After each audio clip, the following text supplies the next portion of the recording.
Make way for the Lord of Lavatoria. Hello, my baby. Hello, my honey. Hello, my ragtime gal. Suddenly you kissed my wife. Baby, my heart's on fire. With every new year comes a clutch of new Marvel Legends figures from Hasbro.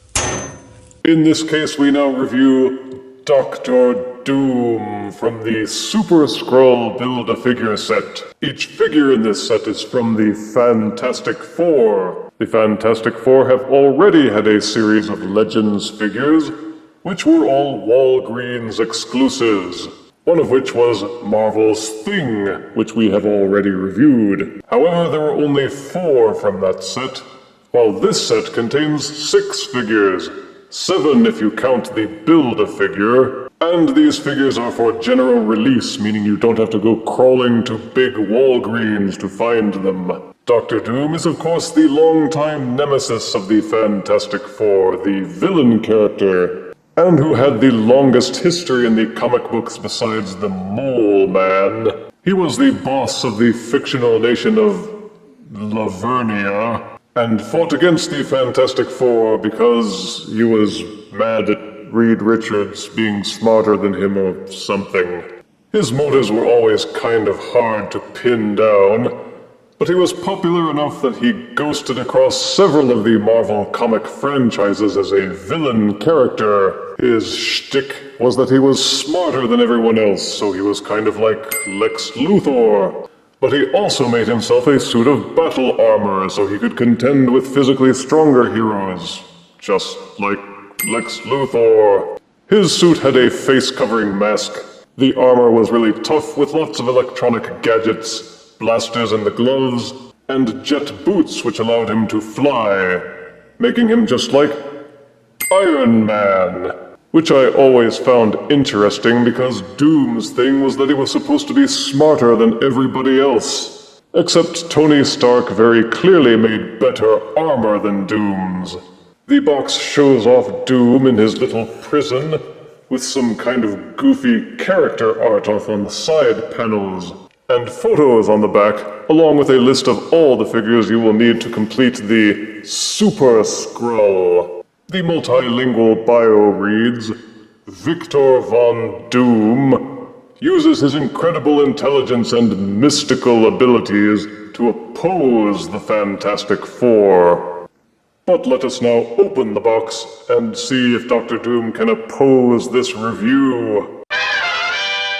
Out of box, Marvel Legends Dr. Doom comes with a spare head done up in the style of his classic comic book mask. An extra set of hand accessories made into clenched fists. A small handgun accessory. And the left leg piece for the Super Skrull Build-A-Figure. And this is Dr. Doom unleashed from his box. Getting him out was a bit of a chore because they had his cape kind of looped through the plastic caddy that holds him in. You'll pretty much have to cut the plastic apart to extract the figure without risk of damage. Once removed, he is comparable in size to other Marvel Legends. He is faithful to the comic book, with gray medieval-looking armor, a green tunic with matching hood and cape, held together with gold chains, and brooches that look like dual copies of the headpiece to the Staff of Ra. A brown double belt loops around the waist with a gold buckle, and dangling from the belt, a matching holster. Not many Doom figures are out there, and the ones that do exist are usually fettered with limited articulation because making his costume out of plastic. But this figure has attempted to remedy this by making his outfit out of a softer rubber plastic that is at least slightly flexible. They molded the cape so that the legs will kind of tuck back into 2 of the folds here. Sadly, most of the figure seems to be made of a softer plastic, including the hands, which feels softer and bends slightly when pressed. So when posing, you are advised to take extreme caution, especially around the wrists and the ankles. The sculpting is well done, with mostly clean paint applications. All of the armor has a good ridgy dimensional look to it, with bolts in some areas that are sculpted to look like chainmail. Even the greaves and the bicep armor have little straps and buckles molded into them to give it the appearance of armor that you could literally strap on. The holster even has a little D monogrammed onto the flap. It's hard to see without proper lighting, but the cloth portions have texture molded into it to better mimic the appearance of cloth, and the sculpted folds have a convincing look to them. For features, you can pull Doom's hands off and swap them out with the fist accessories. It's advisable to spend a moment or two with the hinges exposed in order to get better leverage and loosen them up for the first time by rotating them. Fresh from the factory, these joints have a tendency to stick. With the head removed, you can also remove the cape if you think he looks cooler without it. The cape has this little peg worked into the back of it, which corresponds to a hole behind Dr. Doom's little back jets. When putting the cape back on, simply loop it over the neck and line the peg up with the hole to push it in.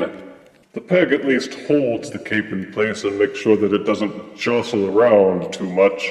And the peg itself is flexible enough that you can still adjust the placement of the cape a little bit.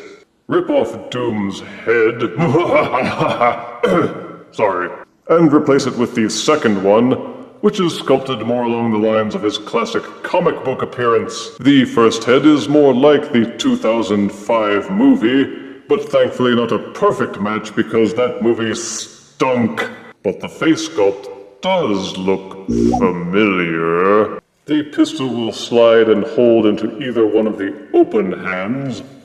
Pop the holster flap open. This hole goes into this little peg to keep it shut. And you can slip the gun accessory in for easy storage. I mean, really, why would you have him holding the gun? He's supposed to have advanced laser blasters built into his gauntlets. Iron Man. But no, this bullet-firing pistol is so much better. Smart thinking, Victor Von Dumb.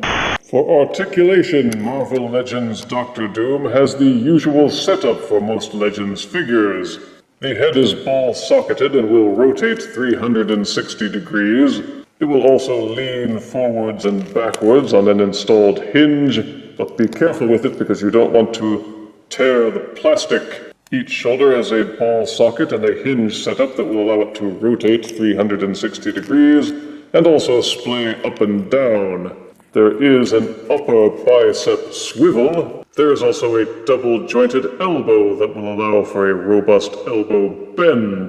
The hands will rotate 360 degrees in their sockets, and also have a hinge that will allow them to bend in and out. There's a kind of flexible waist joint that will allow for full rotation at the hips, and also allow the body to hunch forwards and backwards, as long as you're careful with it. Looking up his skirt, you will see that he does have ball-socketed and hinged hips as well. The hips would be able to splay out to a very high degree if it weren't for the tunic. Same for the back and forward rotation. The soft plastic tunic just gets in the way of it a lot. Fortunately, the tunic does have a kind of dual flap setup, so if you are careful, you can splay his legs outwards, as long as you are mindful and don't do anything to risk tearing the plastic. There is an upper thigh rotation. The knees are also double-jointed, and each foot has an ankle joint that will allow it to rotate a couple of clicks forwards and backwards. Each foot will also swivel to the left and to the right. Each foot can also waggle slightly to the left and to the right to support wide-angle stances. So if you are careful and patient, you can get some good poses out of Dr. Doom despite the cloth parts, but there is no denying that the cape and the tunic limits the posability.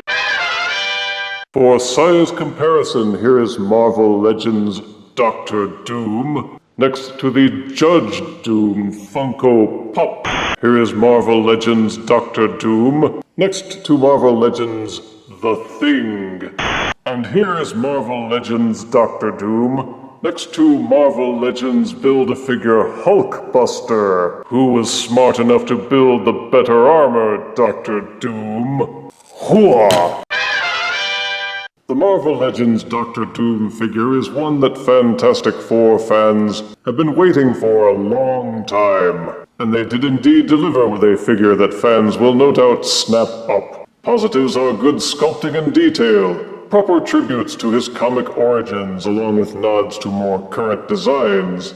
He has some good accessories for variety, and his articulation is as good as most Marvel Legends figures.